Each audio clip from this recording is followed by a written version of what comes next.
सुबह 11 बजे मन की बात।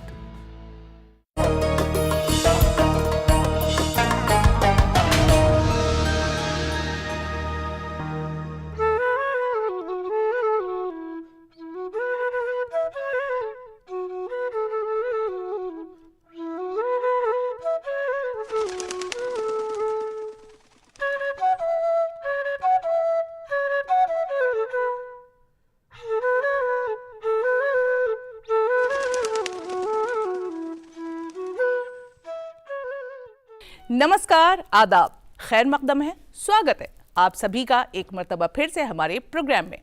नाजरीन, वो दौर जब घर की महिलाओं को, खवातीन को घर की ही चार दीवारी और उसकी दहलीज तक महदूद कर दिया जाता था। उस दौर में अपनी उस दहलीज को पार किया और दहलीज से लेकर सुप्रीम कोर्ट तक का सफर तय किया एक ऐसी ही बहादुर खातून ने। जी हाँ, आज बात करेंगे हम फातिमा बीबी के बारे में।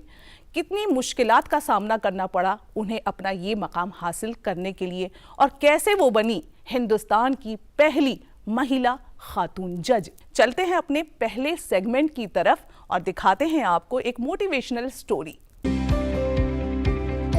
सपने देखना एक आम सी बात है, हर इंसान देखता है, लेकिन उन सपनों में हकीकत के रंग भरना आम बात नहीं है। एम फातिमा बीबी ने मुल्क की पहली सुप्रीम कोर्ट की जज बनकर न सिर्फ अपने ख्वाबों को पूरा किया, बल्कि अपने संघर्ष को एक मिसाल बनाकर दूसरी खवातीन के लिए इस पेशे का दरवाजा खोल दिया। वकालत, जिसे मर्दों का पेशा माना जाता था, वहीं इस प्रोफेशन को चुनकर फातिमा बीबी ने न जाने कितनी मुश्किलात को पार किया। केरला में पैदा हुई फातिमा बीबी ने त्रिवेंद्रम के लॉ कॉलेज से कानून की पढ़ाई की।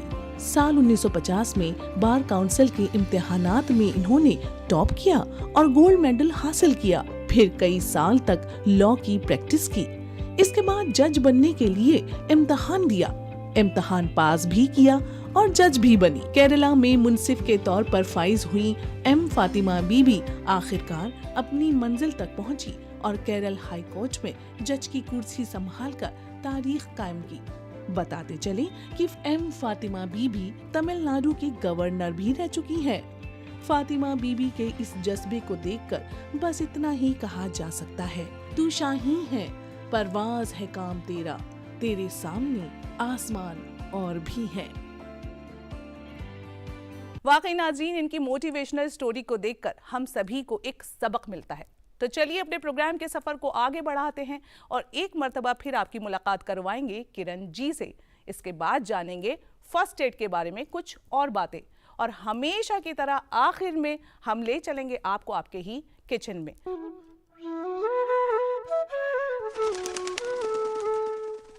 नाजरीन, पिछली दफा हमने किरण जी से बात की थी सेल्फ डिफेंस के बारे में। आज फिर हम उनसे रूबरू हैं कुछ और बातें करने के लिए। आपका बहुत बहुत खैर मकदम है एक मरतबा फिर से हमारे प्रोग्राम में। नमस्कार। अच्छा किरण जी, अक्सर क्या होता है ना कि माँ बाप ये सोच रहती है वो अपनी बच्चियों को टीचिंग में या फिर डॉक्टर बनाना चाहते हैं या इंजीनियर बनाना चाहते हैं, पसंद करते हैं इन लाइंस को। लेकिन अगर पुलिस की लाइन की बात की जाए तो ये एक बड़ी चैलेंजिंग जॉब है, जाहिर सी बात है। इसमें भेजते हुए थोड़ा सा हिचकते हैं। तो ये जो सोच है इसके बारे में आप क्या कहेंगी? देखिए, जैसे जैसे समाज बदल रहा है वैसे वैसे लोगों की सोच भी बदल रही है।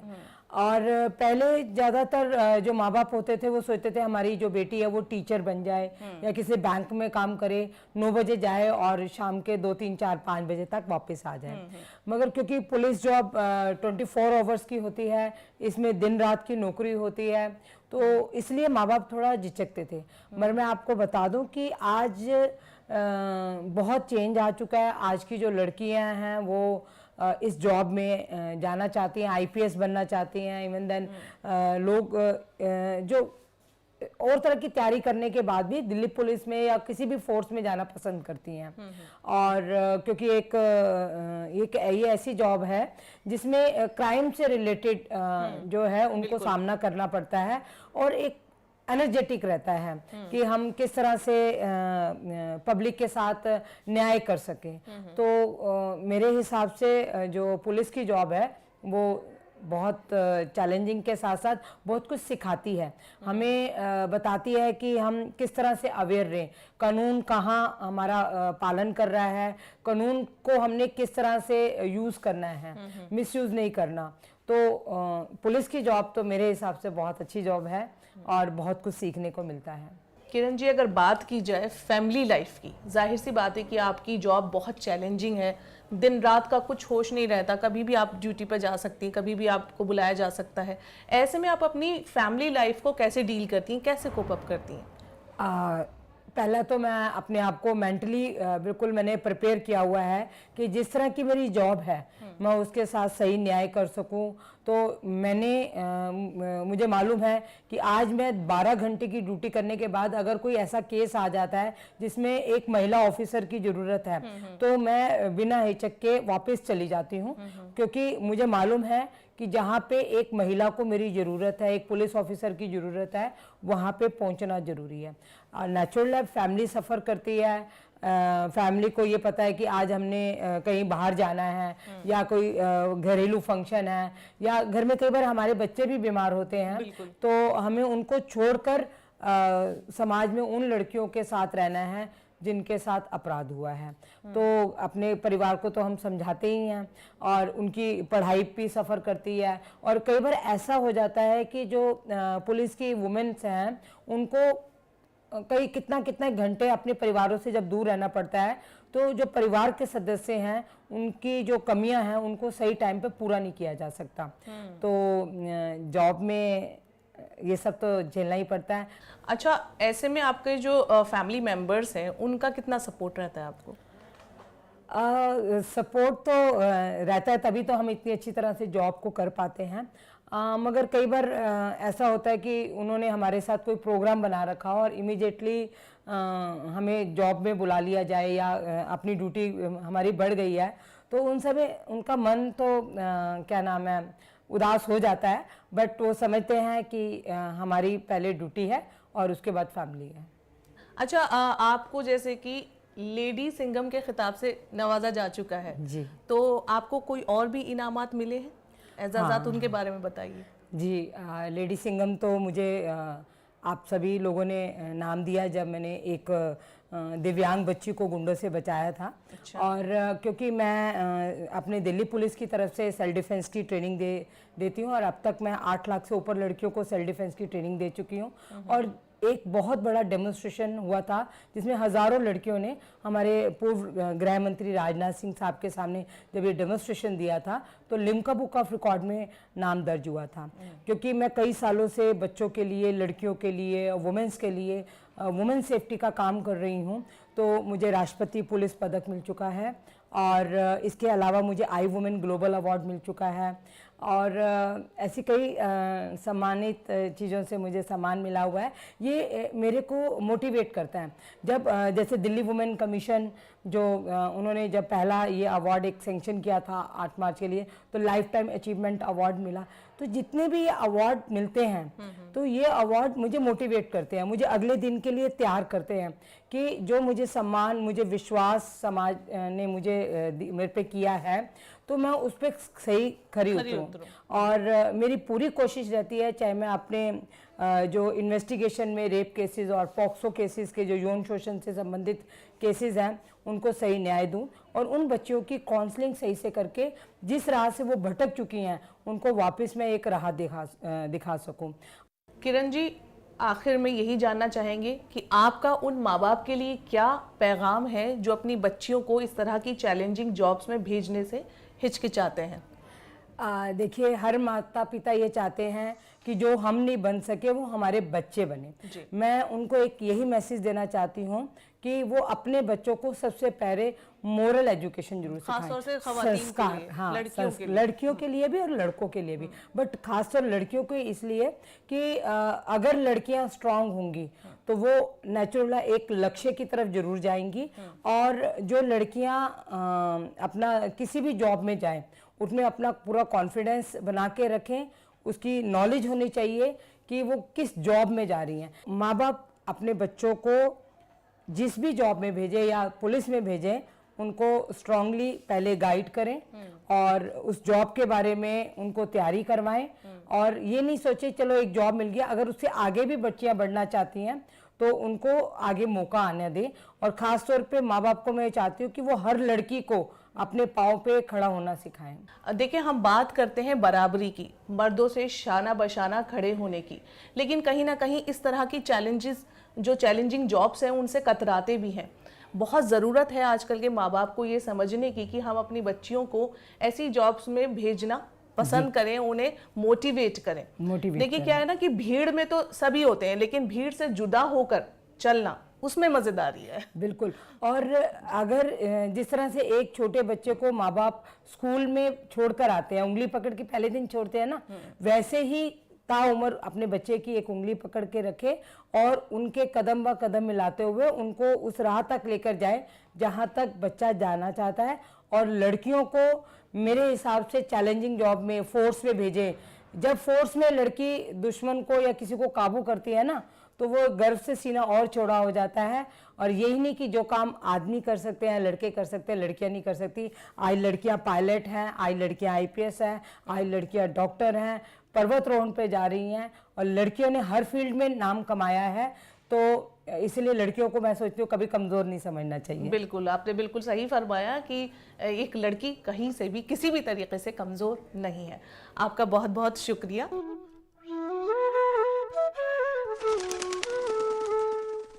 नाजरीन, हम ख़वातीन घर की जिम्मेदारियों में इस कदर मसरूफ़ हो जाती हैं कि कहीं ना कहीं अपना वजूद खो सा देती हैं और अक्सर हम फर्स्ट अलार्म जो बीमारियों का होता है वो भी नहीं पहचान पाती। हमारे अंदर क्या मर्ज पनप रहा है इससे भी अनजान रहती हैं। एक मरतबा फिर से हम आ गए हैं मधु जी के पास और उनसे जानेंगे फर्स्ट एड के बारे में। आपका फिर से बहुत बहुत खैर मकदम है हमारे प्रोग्राम में। मधु जी, पिछली दफ़ा भी आपने हमें फर्स्ट एड से जुड़ी काफ़ी जानकारियाँ दी थी।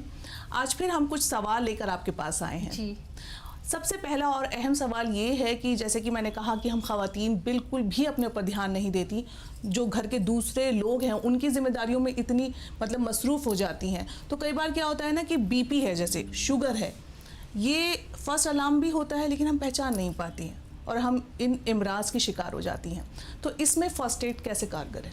आपने बहुत ही अच्छा सवाल किया है। आजकल ये बहुत ही मेजर प्रॉब्लम्स हो गई है बीपी एंड शुगर की, और हम देखते हैं कि हर घर में कोई ना कोई होता ही है जिसको बीपी एंड शुगर की प्रॉब्लम्स होती है। तो सबसे पहले हम अगर शुगर की बात करते हैं तो शुगर एक्चुअली ये है क्या? तो ब्लड में जो शुगर का कंसंट्रेशंस होता है, इट डिपेंड्स कि अगर नॉर्मल है तो उसकी क्या रेंज होनी चाहिए वो हमें पता होना चाहिए। अगर उसको लो शुगर है तो क्या होता है, और हाई शुगर है तो क्या ब्लड में उसका शुगर का रेंज होता है। तो जनरली फास्टिंग में, मेडिकली साइंस में हम कंसिडर्ड करते हैं कि अगर 100 से कम है अगर ब्लड शुगर का कंसंट्रेशंस, तो वो फास्टिंग में नॉर्मल माना जाता है।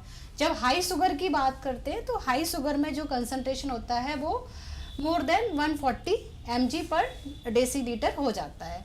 तो अगर हाई शुगर हो जाता है तो जनरली हाई शुगर में हमें क्या होता है, कुछ ऐसे सिम्टम्स आने शुरू हो जाते हैं जो जिनसे हम पहचान सकते हैं कि हाँ इस समय इस पर्टिकुलर पेशेंट्स का शुगर लेवल हाई है। तो जैसे उसमें भूख बहुत ज़्यादा लगती है, प्यास बहुत ज़्यादा लगती है, बार बार यूरिनेशन के लिए फीलिंग होती है, और जब बंदा इतना खा रहा होता है पेशेंट, उसके बाद भी उसका सडन बॉडी वेट लॉस होता है, तो वो नहीं होना चाहिए। तो ये कुछ ऐसी चीज़ें होती हैं। इसके अलावा वो हमेशा लिथार्जिक कंडीशंस में होता है। तो ये हाई जो शुगर होता है, हाइपरग्लाइसीमिया कहते हैं हम इसको, इसमें सबसे पहले हमें यही देखना चाहिए कि हाई शुगर में एक तो हमें मील को कंट्रोल करना चाहिए। हमें कार्बोहाइड्रेट वाली मील नहीं लेनी है।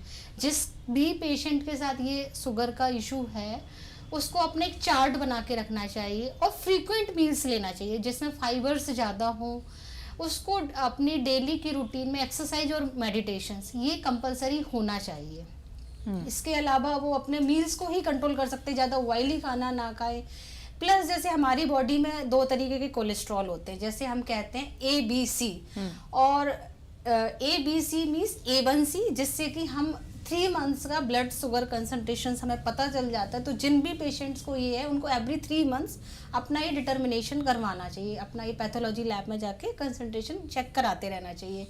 बी में क्या होता है, ब्लड प्रेशर। तो उनको ब्लड प्रेशर का भी पता होना चाहिए, क्योंकि शुगर और बीपी कहीं ना कहीं एक दूसरे से लिंक्ड बीमारियां हैं। तो अक्सर जैसे होता है ना, जिनको शुगर होता है उनको बीपी का इशू हो ही जाता है। सी फॉर कोलेस्ट्रॉल। कोलेस्ट्रॉल भी हमारी बॉडी में 2 तरीके के होते हैं, एक तो अच्छा कोलेस्ट्रॉल जिसको हम बोलते हैं HDL, और जो खराब होता है, बुरा होता है, उसको बोलते हैं LDL। तो हमें उस तरीके के खाने पीने को ध्यान देना चाहिए जिससे हम अपने बॉडी में HDL को बढ़ा सके और LDL को कम कर सकें। तो हाइपरग्लाइसीमिया में तो ये होता है। दूसरा हाइपोग्लाइसीमिया। जब क्या होता है कि हाइपोग्लाइसीमिया में जब शुगर का कंसंट्रेशन बहुत कम हो जाता है, लेस देन 70 mg/dl हो जाता है, तो ये बहुत खतरनाक टाइप की चीज़ हो जाती है। इसमें बंदा उसमें कोमा में भी जा सकता है, शॉक में भी जा सकता है, तो ये ज़्यादा डेंजरस होती है। इसके केसेस में अगर हमें ऐसे लगता है कि जैसे सबसे पहले तो स्वेटिंग होती है, हेडेक होता है, इस तरीके के सिम्टम्स आने शुरू होते हैं, बंदा उसको बहुत ही ज़्यादा वीकनेस फील होती है, ब्लड विजन हो जाता है, इम्पेयर्ड स्पीच हो जाती है, कॉन्शियसनेस मीन्स हम कहें ना, कॉन्शियसनेस चली जाती है।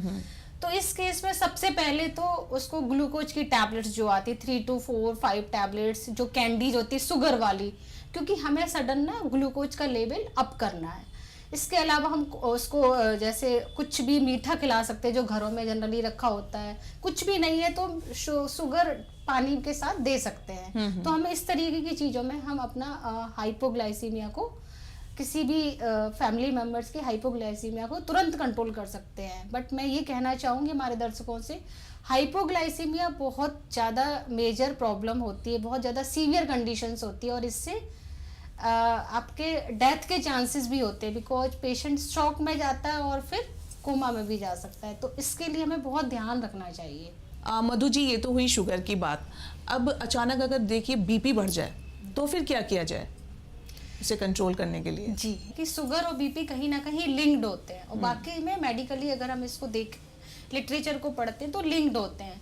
तो बीपी के केस में बीपी, सबसे पहले में बीपी जानना जरूरी है। ये ब्लड प्रेशर क्या होता है? तो जो भी हमारा हार्ट, सब जानते हैं कि हार्ट ही ब्लड को पंप करता है, तो जिस भी प्रेशर से वो हार्ट वाइटल ऑर्गन्स को ब्लड भेजता है, जिन भी आर्टरीज के थ्रू, वो उस समय जो फोर्स काम करता है उसको हम बोलते हैं ब्लड प्रेशर। तो जनरली अगर हम नॉर्मल कंडीशंस में बात करें तो ये 120/80 होता है। 120 होता है अपर लेवल का, जिसको हम बोलते हैं सिस्टोलिक ब्लड प्रेशर, और डायस्टोलिक जो होता है वो लोअर लेवल होता है 80 mm/Hg। तो ये हमारा ब्लड का नॉर्मल होता है। अगर किसी में नॉर्मल है बीपी, इसको हम कंसीडर नॉर्मल ही करते हैं। अगर हम जिसको हाई बीपी हो जाता है, दैट मीन्स उस केस में ये मोर देन 140, 160, अगर 160 के ऊपर जाता है तो बहुत ही सीवियर कंडीशंस हो जाती है, और मेडिकल सिचुएशंस बनती है कि आपको तुरंत इमरजेंसी लाइन पे कॉल करना होता है। हाँ, अगर ये कंट्रोलेबल है, सपोज 121 से 130 या 130 से 139 जनरली हो जाता है। कई बार हम बहुत ज़्यादा एक्सरसाइज करके आते हैं तो हमारा बीपी सूट कर जाता है उस समय। तो सबसे पहले अगर हमें ऐसे लग रहा है कि हमारी फैमिली में ऐसा किसी को हुआ है, तो उसको पहले तो हमें प्रॉपर शांति से उसको कूल एंड काम लिटा देना चाहिए। अगर वो प्रॉपरली लेट जाए, उसके बाद थोड़ा सा वेंटिलेशन प्रॉपर होना चाहिए। ये छोटी सी कोशिश हम कर सकते हैं। इसके अलावा प्रॉपरली है, उसके बाद उसको अगर हमें ऐसे लग रहा है कि उसकी ब्रीदिंग में इशू हो रहा है तो हम थोड़ा सा CPR का भी ट्राई कर सकते हैं। अदरवाइज इसके अलावा इसके हमें एक्सरसाइज, जैसे इससे बचने के लिए हमें एक्सरसाइजेज डेली करनी चाहिए, प्रॉपर अपनी मेडिकेशंस लेनी चाहिए, प्रॉपर डॉक्टर से कंसल्टेशंस होने चाहिए, प्लस हार्ट के जो टेस्ट होते हैं, इको टेस्ट, और भी बहुत सारे एडवांस टेक्नोलॉजी आ गई हमारी मेडिकल साइंस में, तो वो हमें प्रॉपर अपना ध्यान देना चाहिए। खाना पीना plus exercise, that is the most important thing. तो हाई बीपी के केस में तो हम ये कर सकते हैं, लेकिन अगर हमारा बीपी बहुत ही ज्यादा हाई एकदम से शूट कर गया, सपोज 170 पहुंच गया, तो ये बहुत ही ज्यादा सीवियर कंडीशंस बन सकती है। तुरंत हमें इमरजेंसी कॉल करना चाहिए, एम्बुलेंस को कांटेक्ट करना चाहिए और पेशेंट को एडमिट करा देना चाहिए। ये तो हाई बीपी में हो गया। अगर हम लो बीपी की बात करें, लो बीपी में होता है अगर हमारा जो सिस्टोलिक होता है वो 90, एंड अगर लोअर वाला जो डायस्टोलिक प्रेशर होता है वो 60, मींस 90/60 या इस रेंज के में है, उसको हम कंसीडर करते हैं लो बीपी। लो बीपी में क्या होता है कि फिर हमें इस तरीके की चीज़ों में देखना चाहिए कि उसमें भी जो सिम्टम्स आते हैं, स्वेटिंग्स होती है, हेडेक होता है, टायर्डनेस आती है, इम्पेयर्ड विजन हो जाता है, थोड़ी सी ब्लड स्पीच हो जाती है। तो लो बीपी के केस में हम इस तरीके से, उसमें भी हमें थोड़ा सा ध्यान रखना चाहिए कि ऐसा क्यों हो रहा है।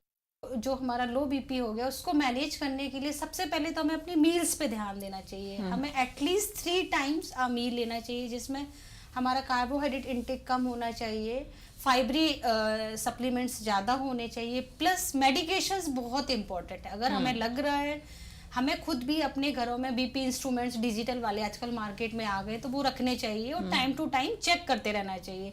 प्लस हमें अपने फैमिली मेम्बर्स जिनको भी हुआ है उनको ये बताना चाहिए कि वो किस तरीके से अपना खुद ही ऑब्जर्वेशन करें अगर उनके कोई सिम्टम्स चेंज हो रहे हैं, क्योंकि सबसे पहले एहसास तो जिसको होता है उसको ही पता चलता है। तो वो अपना खुद को ऑब्जर्व करें, देन खुद के अलार्मिंग कंडीशंस को पहचानें, फिर अपना मेडिकेशंस प्रॉपर रखें। फिर भी अगर कुछ इशू आता है तो इमीडिएटली उनको अपना डॉक्टर से कंसल्ट करना चाहिए। प्लस एवरी 3 मंथ्स उनको अपना टेस्ट कराते रहना चाहिए। इको टेस्ट होते हैं, ईसीजी टेस्ट होते हैं, तो वो सब हमें प्रॉपर अपना कराते रहना चाहिए। अच्छा मधु जी, ये तो हुई लो बीपी, हाई बीपी और शुगर की बात। आजकल हार्ट अटैक्स के केसेस भी काफ़ी सामने आ रहे हैं, तो अचानक से अगर हार्ट अटैक किसी को आ जाए तो फर्स्ट एड कैसे दिया जाए उसे? आज वाकई में बहुत समस्याएं हैं, ये कार्डियक अरेस्ट, स्ट्रोक, इस तरीके की प्रॉब्लम्स आ जाती है हार्ट अटैक की। तो इस तरीके से हम क्या करना चाहिए? वाकई में ये बहुत ही दर्दनाक चीज़ें हैं और इसमें हम पेशेंट्स के पास बहुत ही कम टाइम होता है और पेशेंट फैमिली मेम्बर्स इतना पैनिक हो जाता है, उन्हें उस समय नहीं समझ में आता कि हम क्या करें। तो हम इसमें छोटी सी कोशिश कर सकते हैं, अपने दर्शकों को थोड़ा सा बता सकते, सो दैट वो थोड़ा अवेयर हो जाएं। इस केसेस में क्या करते हैं, अगर किसी को हम देख रहे हैं कि वो एकदम से फेंट हो गया है, बेहोश हो गया और हमने सडन किसी को देखा, तो सबसे पहले तो हमें उसको लिटा देना चाहिए एंड देन हमें उसका एयरवे चेक करना चाहिए। मींस उसके इसमें नोस्ट्रल्स में चेक करना चाहिए कि एयर इन हो रही है और आउट हो रही है कि नहीं। देन हमें उसका ब्रीदिंग सुनना चाहिए, लिसनिंग होनी चाहिए, हियरिंग होनी चाहिए प्रॉपर, हम सुन पा रहे हैं कि नहीं। देन उसके बाद आता है CPR। ये आजकल बहुत ही कॉमन चीज़ है और जो मेरे हिसाब से हर किसी को पता होना चाहिए इसके बारे में। इसको हम बोलते हैं कार्डियोपल्मोनरी रिससिटेशंस।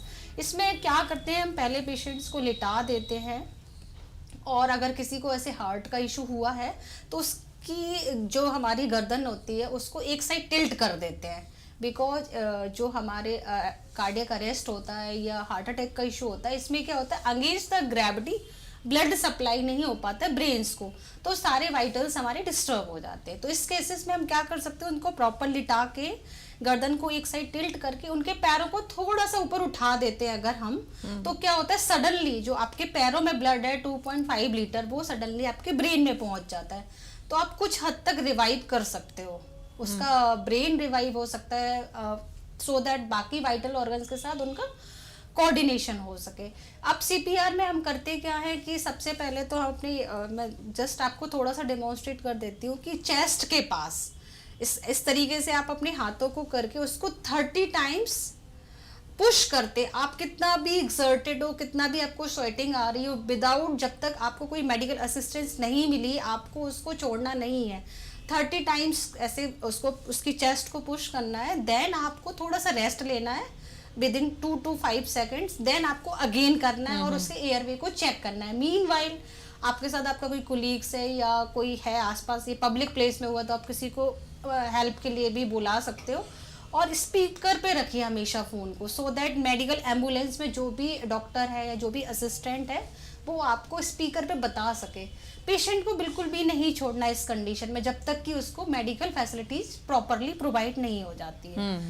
तो और आपको ये करते रहना है चेस्ट को पुश, तो आप कहीं ना कहीं उसके वाइटल्स को रिवाइव कर सकते हैं। तो ये बहुत जानना जरूरी है आज की कंडीशंस में हमें। मधु जी, आपने बिल्कुल सही बताया।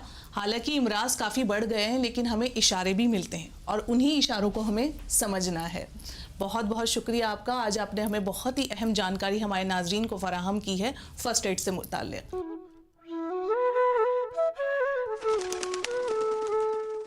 नाज़रीन, पिछले कई हफ्तों से हमने डॉक्टर साहिबा से बहुत सारी मालूमात हासिल की है कि जो हमारे बावर्ची खाने में, किचन में चीज़ें हैं, उनसे कैसे घरेलू नुस्खे तैयार किए जा सकते हैं। लेकिन आप और हम ये अच्छे से जानते हैं कि हमारी बातें भला इतनी जल्दी कहाँ ख़त्म होती हैं।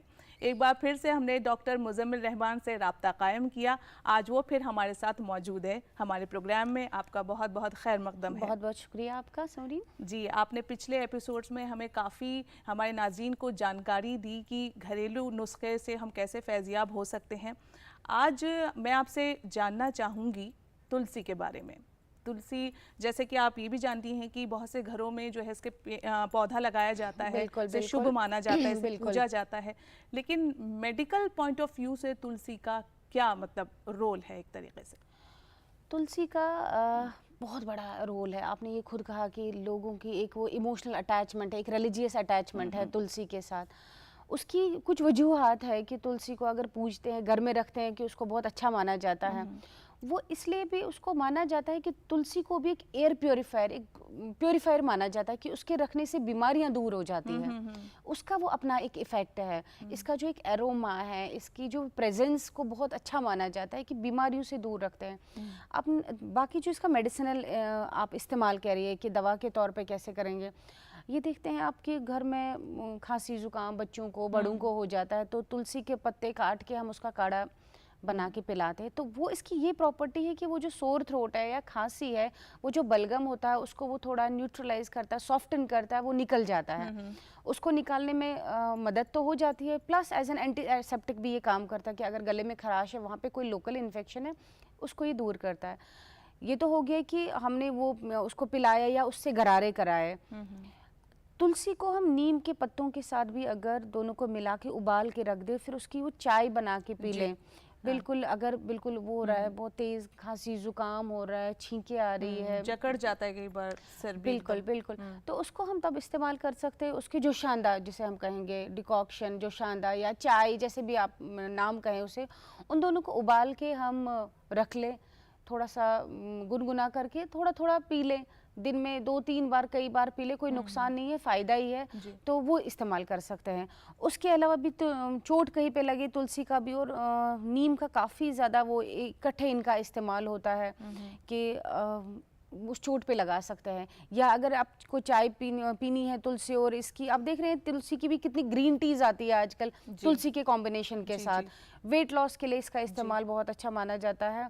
और एज एन एंटीऑक्सीडेंट मैं बार बार इस बात का स्ट्रेस हर प्रोग्राम में देती हूँ कि जो हमारी ये चीज़ें हैं, ये हमारे ऑक्सीडेटिव स्ट्रेस को कम करती है, तो इनका आप बिल्कुल इस्तेमाल कीजिए। और मैं उम्मीद करती हूँ जो हम नाजरीन को हर बार बताते हैं वो इनका इस्तेमाल कर रहे होंगे और काफ़ी उनको फ़ायदा भी हो रहा होगा इन चीज़ों का। तो तुलसी का वो खास तौर पर इस्तेमाल कर, तुलसी तकरीबन मुझे लगता है हिंदुस्तान के हर घर में है। तो तुलसी को अगर थोड़ा सा खांसी जुकाम हो रहा है, तुलसी के 2-4 पत्ते काट लीजिए, उनकी चाय बनाए, नीम के 2-3 पत्ते उसमें डाल दीजिए, थोड़ा सा शहद डाल दीजिए, उससे पी लीजिए, काफ़ी फ़र्क पड़ेगा, आपको शायद दवाई की ज़रूरत भी नहीं पड़ेगी आगे। और बाल में डैंड्रफ है आपके, तो इसको नीम के पत्तों के साथ इसको उबाल के लास्ट में पानी में डाल के इससे बाल धो लीजिए, उससे काफ़ी फ़र्क पड़ेगा। अगर चोट है, इसके पानी से वो चोट को साफ़ कीजिए, तो काफ़ी फ़र्क पड़ेगा इससे। आपका बहुत बहुत शुक्रिया डॉक्टर साहिबा। तो नाजरीन, देखा आपने कि हिंदुस्तान के तकरीबन हर आंगन में पाई जाने वाली तुलसी कितनी ज़्यादा फ़ायदेमंद है। तो फ़िलहाल वक्त हो चला है अपने नाजरीन से इजाज़त लेने का। डॉक्टर साहिबा, आपसे फिर राब्ता कायम करेंगे अगले एपिसोड में। फिर हमें पूरी उम्मीद है कि आप हमें बहुत कुछ जानकारी और फराहम करेंगे हमारे अगले एपिसोड में। तब तक के लिए मुझे और डॉक्टर साहिबा को दीजिए इजाज़त। तो नाज़रीन, आज हमारे प्रोग्राम के ज़रिए आपने बहुत सारी बातें जानी। हमें उम्मीद है कि इन बातों को अपनी ज़िंदगी में शामिल करके आप अपनी शख्सियत को तो निखार ही सकती हैं और अपनी रोज़मर्रा की ज़िंदगी में भी काफ़ी बदलाव ला सकती हैं। लेकिन हमेशा की तरह वक्त हमें इजाज़त नहीं दे रहा है कि आपके साथ कुछ और वक्त बिताया जाए। इसीलिए फ़िलहाल के लिए मुझे दीजिए इजाज़त। अगले हफ्ते फिर होगी आपसे मुलाकात। खुदा हाफिज़।